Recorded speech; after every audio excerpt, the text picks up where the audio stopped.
제가 7월 3일입니다. 그러니까 지난 주일에 성전에서 예배를 준비하면서 커피를 한 잔 마시려고 이제 컵을 찾다 보니까 컵이 있는데 장막이 그리고 이제 습도가 높아서인지 또 오랫동안 사용하지 않고 놔뒀던 컵이어서인지 컵 안에 곰팡이 같은 거뭇거뭇한 그런 것들이 그 오물처럼 묻어져 있었습니다. 그걸 제가 이제 우물가로 가서 씻어 가지고 와 가지고 커피를 마시는데, 물론 옆에는 일회용 종이컵도 있었습니다. 그 순간에 제 심령 가운데 너는 씻겨 있느냐, 컵 안에 그 오물이 보여지는 순간, 그리고 사용하려고 했던 순간에 너는 씻겨 있느냐, 이 음성이 새벽에 들린 것 같았습니다. 내가 행위로, 세상의 실정법으로, 그리고 사람들에게 손가락질도 하고 지탄받을 만한 그런 어떤 죄와 허물을 범하지는 않았을지라도 과연 내 안에 육신의 정욕과 안모의 정욕과 또한 이성의 자랑으로 내 안이 오늘 이 컵 안에 오물처럼 더덕더덕 붙어 있는 것은 아닌가, 이러한 생각이 들어서 찬송가 259장 예수 십자가에 흘린 피로써 그대는 씻겨 있는가, 이 부분을 그대는 씻겨 있는가를 나는 씻겨 있는가 하면서 제가 제 가슴을 치면서 이제 그 찬양을 드리고 회개의 기도를 드리는데, 오늘 말씀을 주셨습니다. 오늘 말씀 디모데후서 2장 20절에서 21절입니다.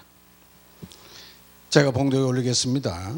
큰 집에는 금그릇과 은그릇뿐 아니라 나무그릇과 질그릇도 있어 귀하게 쓰는 것도 있고 천하게 쓰는 것도 있나니, 그러므로 누구든지 이런 것에서 자기를 깨끗하게 하면 기이 쓰는 그릇이 되어 거룩하고 주인의 쓰심에 합당하며 모든 선한 일에 준비함이 되리라. 아멘. 어느 가정이나 다양한 종류의 그릇들이 있습니다. 재질이 다르고 크기도 다르고 그렇기 때문에 또 물론 용도도 다릅니다. 그러나 한 가지 분명한 것은 우리가 음식을 담는다고 할 때 그 그릇이 어떤 재질로 만들어지고 어떤 크기를 가지고 있느냐보다는 그 그릇이 깨끗하느냐에 따라서 음식을 담을 수도 있고 담지 않을 수도 있다는 것입니다. 아시다시피 그릇은 어떤 물체를 담는 도구입니다. 성경에서 이 그릇을 비유해서 사람을 그릇으로 부르고 있습니다. 오늘 말씀은 하나님이 쓰시는 사람, 하나님 부른 사람, 하나님의 택함 받은 사람을 그릇으로 비유하고 있는 말씀입니다. 로마서 9장 24절에서 이 그릇은 우리인이 곧 유대인 중에서뿐 아니라 이방인 중에서도 부른 자니라. 다메섹 도상에서 사울을 만나준 예수님께서도 사울에게 가서 안수하라는 주의 말씀을 듣고 아나니아가 망설이니까 그 아나니아를 향해서 예수님께서 말씀하시기를, 이 사람은 내 이름을 이방인과 임금들과 이스라엘 자손들에게 전하기 위해서 내가 택한 나의 그릇이라고 말씀하고 있습니다. 주님이 택한 그릇. 오늘 본문에 보면은 큰 집에는 여러 가지 재질로 만들어진 여러 종류의 그릇이 있지만은 그 그릇이 다 쓰임받는 것은 아닙니다. 깨끗이 씻겨져 있는 그릇이 쓰임받는 것처럼 로마서 9장 27절에도 보면은 이스라엘 자손들이 수가 비록 바다에 모래 같을지라도 남은 자만 구원을 받으리라. 남은 자만 구원을 받는다고 그랬습니다.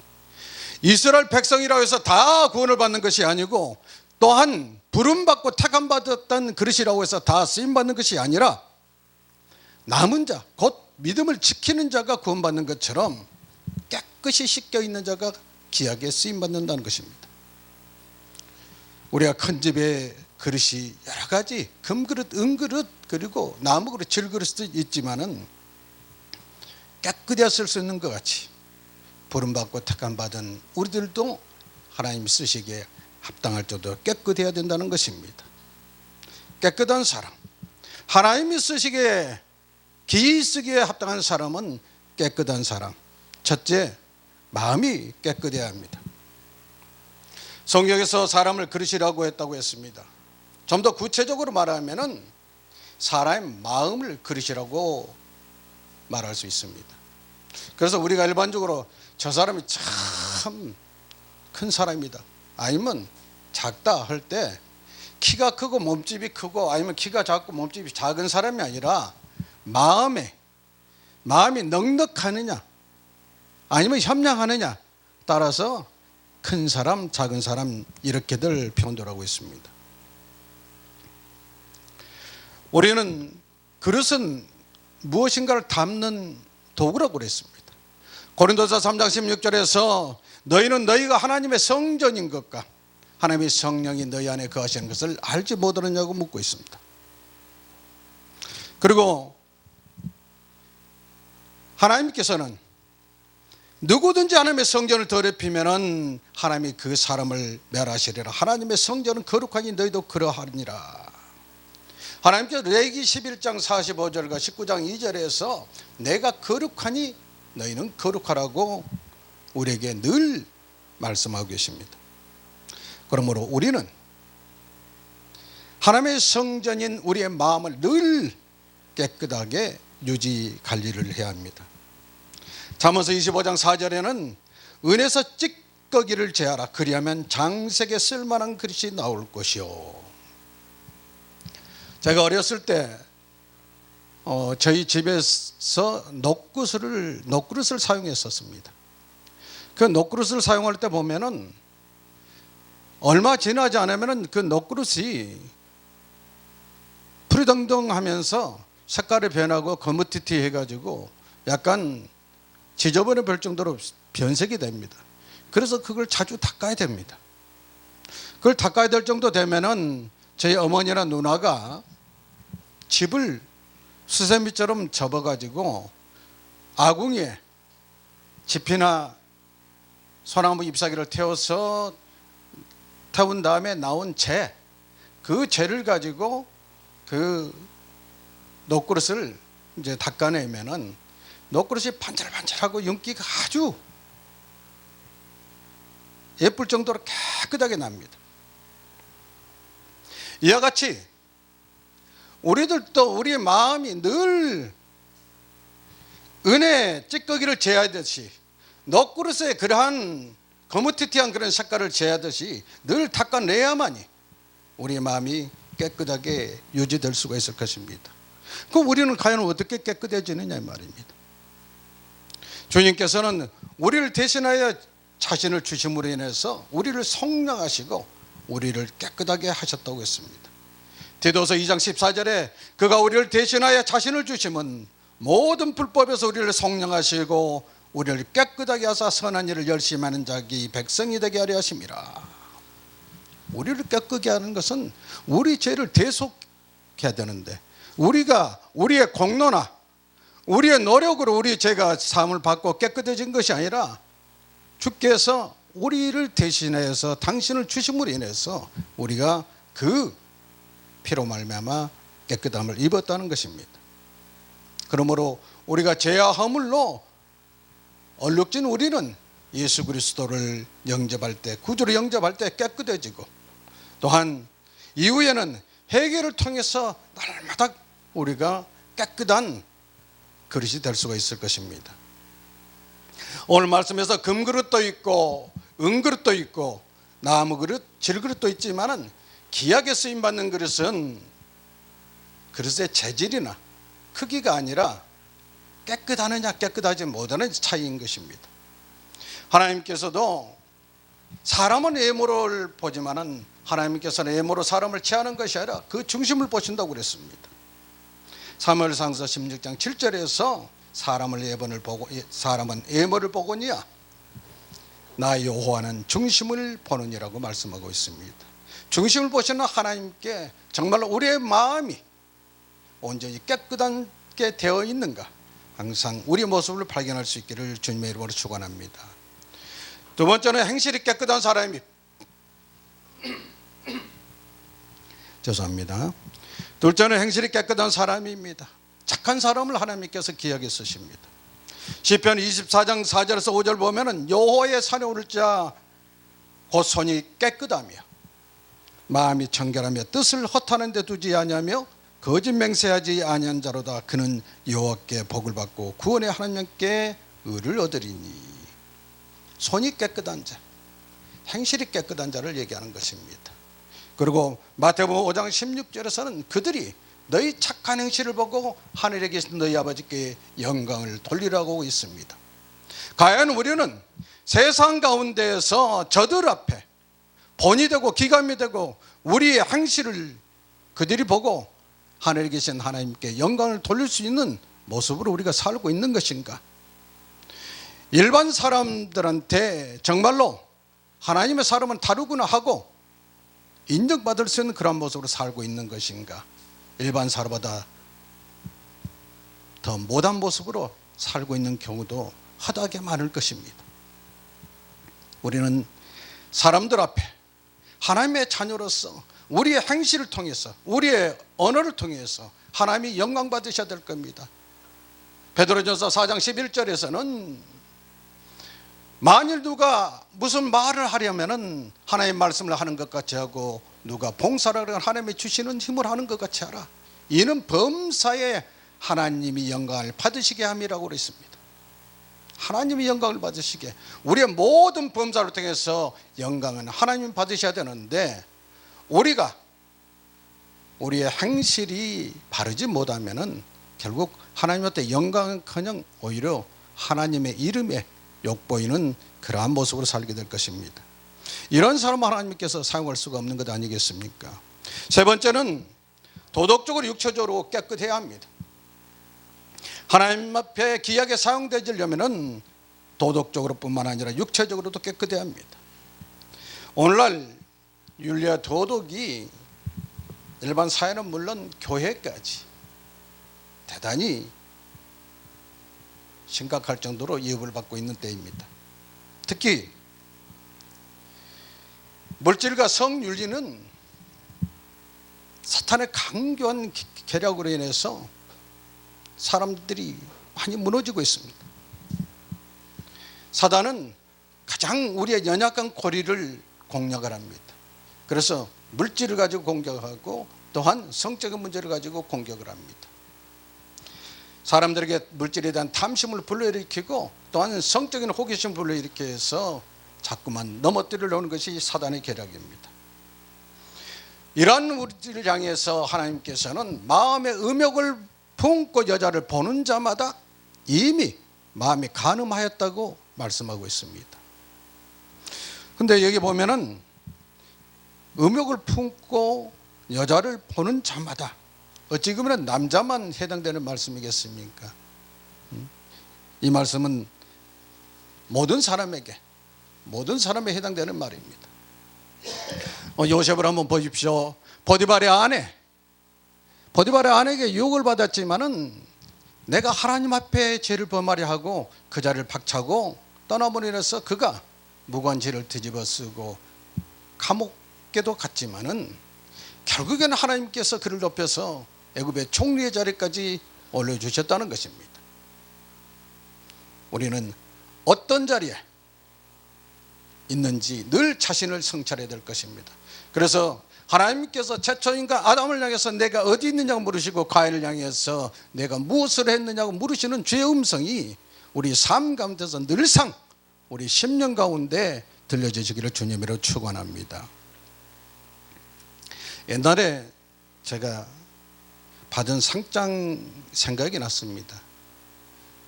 이건 제 자랑 맞습니다. 제가 어려서 학교 다닐 때 상장을 좀 받았거든요. 근데 상장에 뭐라고 써졌냐고 생각이 이렇게 덧모 보니까 이 사람은 그때는 또 위자라고 그랬습니다. 위자는 품행이 방정하고 성적이 우사여 이 상장을 수여함.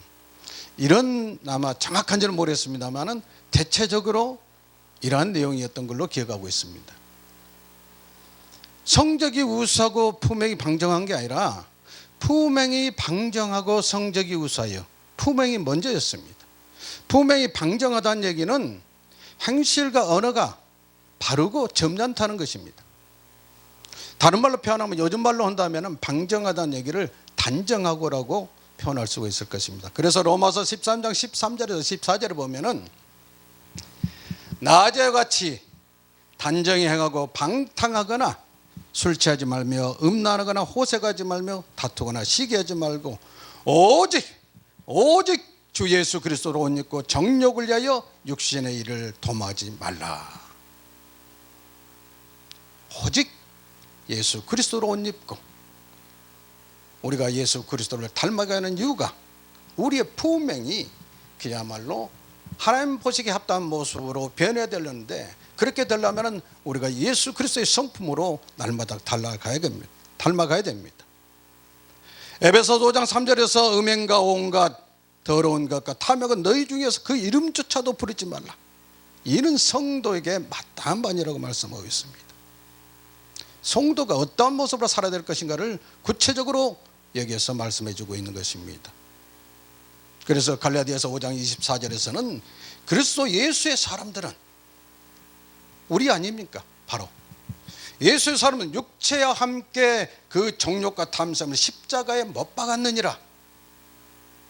우리가 육체의 정욕과 탐심을 십자가에 못 박았다.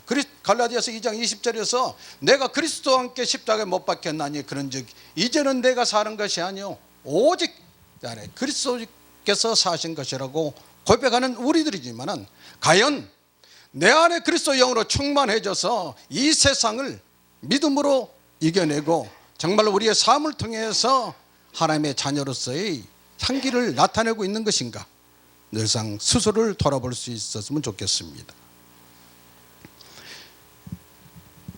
따라서 우리 하나님의 사람들은 행실뿐만 아니라 심령이 깨끗해야 합니다.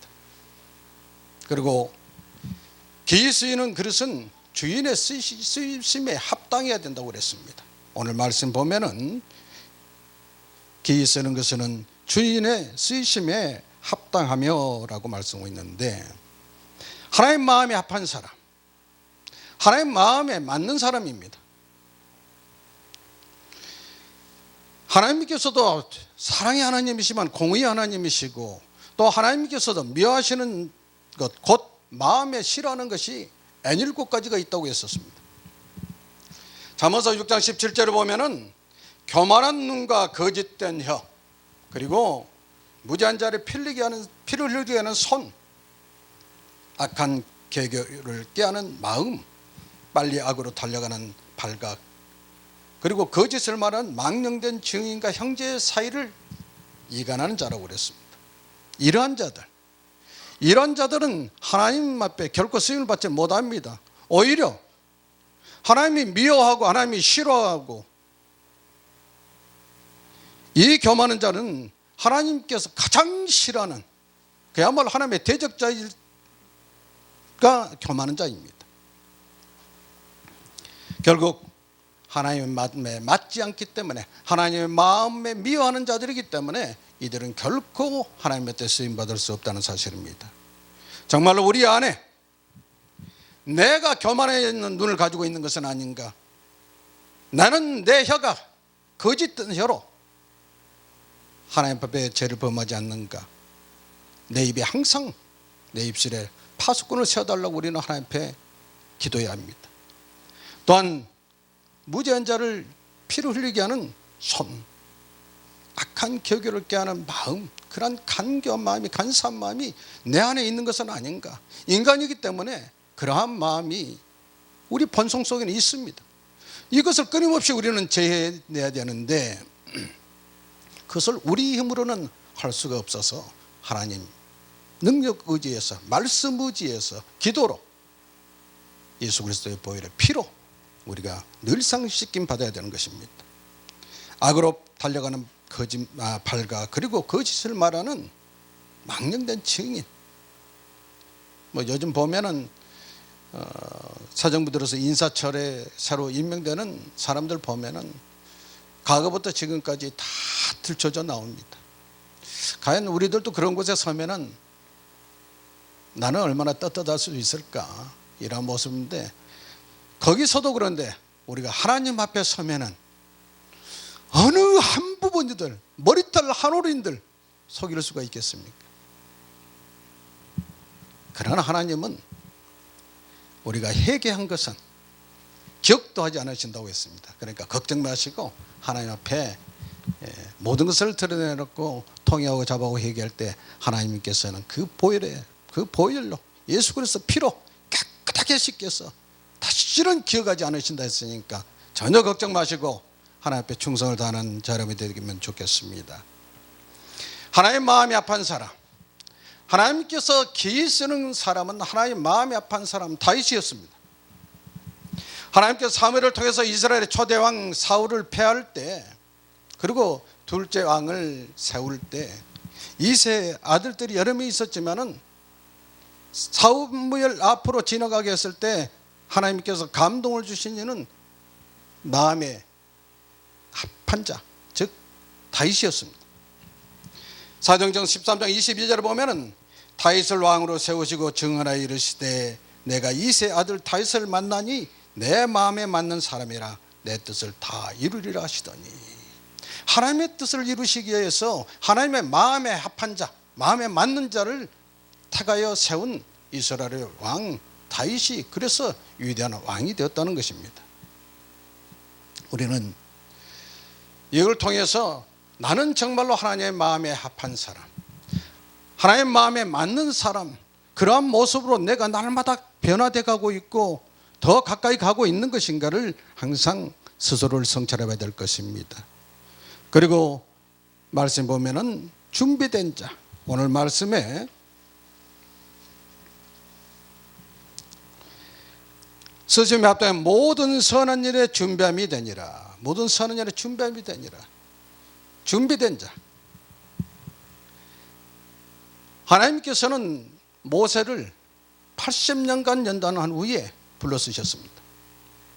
40년은 바로의 궁에서, 그리고 40년은 미디안 강에서 양을 치면서 그곳에서 훈련받고 연단되어졌을 때 하나님께서 그를 불러 애굽에 종살이하던 이스라엘 민족을 이끌어내는 지도자로 세워주셨다는 것입니다. 하나님께 귀하게 쓰임받는 사람들은 아무런 훈련도 없이 어느 날 갑자기 세워서 일을 감당케 하시는 것이 아니라 여러 가지 방법으로 교육을 받게 하든 다른 연단을 받게 하든 어떤 형태의 훈련을 받게 하시든 해서 하나님이 쓰시기에 합당한 모습으로 하나님께서 교육하시고 훈련하고 또 연단해서 합당한 그릇으로 만든 다음에 그렇게 예비되어질 때 하나님이 쓰신다는 것입니다. 요즘 프로야구 한창인데 그 무더위 속에서 계속해서 뛰다 보니까 선수들이 지치기도 하고 부상도 당합니다. 1군에서 선수로 뛰지 못한 사람들은 2군에서 훈련을 받습니다.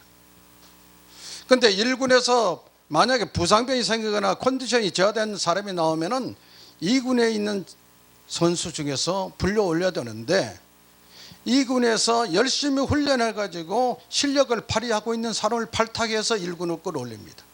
마찬가지로 하나님의 쓰시기에 합당한 그릇으로 예비되고 훈련되진 자를 하나님께서는 택하여 쓰신다는 것입니다. 왜? 큰 집에는 여러 다양한 그릇이 있는 것처럼 하나님의 집에는 이런저런 모양의 하나님이 쓰시기에 가장 적절한 사람을 골라 쓰기에 합당한 사람들이 많이 있다는 것입니다. 그 중에서 하나님께서 가장 적재적소에 필요한 사람을 골랐을 텐데 그러기 위해서는 준비되어야 된다, 예비되어야 된다, 이런 말씀을 드릴 수가 있겠습니다. 하나님께서 귀하게 사용하는 사람은 겸손한 사람입니다. 순종한 사람입니다. 야고보서 4장 6절에서 하나님은 교만한 자를 물리치시고 겸손한 자에게 은혜를 주신다고 그랬습니다. 하나님은 교만한 자를 대적하십니다. 하지만은 겸손한 자에게는 하나님께서 은혜를 베푸시고 또한 하늘에서 위에서 내리는 지혜가 겸손한 자에게 임한다고 했습니다. 이 겸손한 자는 예수님의 성품을 닮아가는 사람입니다. 예수님의 성품을 닮아가는 사람, 하나님 쓰시기에 가장 합당한 사람이 아니겠습니까? 그래서 우리는 겸손하고 그리고 하나님의 말씀대로조차 행하는 믿음으로 순종하는 그러한 사람이 되어야 될 것입니다. 하나님께서 귀하게 쓰는 사람은 작은 일에 충성하는 사람입니다. 마태복음 25장 21절 보면은 그 주인이 이르되 잘하였도다 착하고 충성된 종아, 내가 적은 일에 충성하였음에 내가 많은 것을 내게 맡기려니 내 주인의 즐거움에 참여할지어다 하고, 큰 그릇, 작은 그릇, 아니면 금그릇, 은그릇은 그런 재질의 문제나 크기가 아니라 사용 용도에 따라서 하나님은 골라 쓰시는데, 비록 맡은 일이 사람의 눈으로 세상적인 관점에서 봤을 때는 비록 작을지라도 그 일을 충성스럽게 감당하면 하나님께서 더 큰 일을 맡기신다는 것입니다. 그래서 우리는 하나님께서 맡기신 일이 내 기준 판단해서 이것은 적은 일이다 큰 일이다 할 것이 아니라, 그것이 무슨 일이든 간에 하나님께서 맡기신 일이라면 충성을 다해서 하나님께 영광을 돌려야 될 것입니다. 말씀 맺기를 원합니다. 주인이 귀히 쓰는 그릇은 그릇의 재질이나 크기나 또한 어떤 모습으로 만들어진 형태나 이러한 것이 아니라 그 주인의 쓰심에 합당한 그릇, 이러한 그릇이라고 그랬습니다. 그리고 모든 선한 일에 준비된 그릇이라고 그랬습니다. 모든 선한 일에 준비된 그릇. 하나님께서는 디모데후서 3장 16절에서 모든 성경을 하나님의 감동된 것으로 교훈과 책망과 바르게 함과 의로 교육하기에 유익하니 이는 하나님의 삶으로 온전하게 하여 모든 선한 일을 행할 능력을 갖추게 하려 함이라. 모든 선한 일을 행할 능력을 갖추게 하는 것은 하나님 말씀입니다. 날마다 우리가 하나님의 말씀을 묵상하고 하나님 앞에 나아가 기도할 때 우리는 말씀의 거울을 통해서 내 모습을 성찰해 볼 수 있을 것이고, 기도를 통해서 하나님께서 내게 주시는 메시지를 깨닫고, 또 기도를 통해서 하나님 앞에 나의 모습을 고하면서 회개할 때 하나님께 쓰시기에 합당한 그릇으로 우리가 날마다 깨끗하게 씻겨질 줄로 믿습니다. 사랑하는 성도 여러분, 저 여러분은 주님의 쓰시기에 깨끗한 그릇으로, 그리고 마음에 합당한 그릇으로, 모든 선한 일을 행할 능력을 갖춘 그릇으로 준비되어지고 또한 자라가고 있는 것입니까? 오늘 말씀을 통해서 성찰해보고 하나님에게 귀하게 쓰임받는 하나님의 귀한 그릇들이 다 되시기를 예수님의 이름으로 축복합니다.